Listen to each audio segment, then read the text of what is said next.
Mayor, I'm just curious, is it within your power to interfere with regards to smuggled right-hand vehicles from Japan coming in through Davao Port, declared as second-hand spare parts? If Thank it you. is outright smuggling, pwede. But if it has to go ito technical thing, I will not. Pero talagang masama 'yan. Yung right hand tapos ilipat mo. Alam mo sa totoo lang, there's a for those on the right hand to the left hand, meron yung kit talaga. It's called a kit actually, but it's a big one. Na standard talaga yan. Pero kung yung conversion na ayos-ayusin, man, delikad. Sus, Ginoo, kung maraming disgrasya dyan. That's the cause of so many accidents.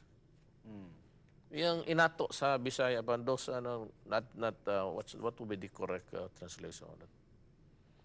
Those conversions done not in accordance with specifications. Because parang ano yan component yan, isaksak mo yan. So, nandyan yan, it's a kit actually. So, make it, it's complete. You tighten the bolts there, pero yung gawa mo sa loob, you tinker with the entrails inside, anak ko.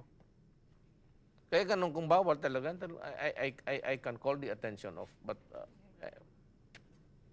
I can only remind everybody to, there's a law, but the agency that's, who should be doing the arresting and all of this is the Bureau of Customs, Department of Finance, the Coast Guard, and the police.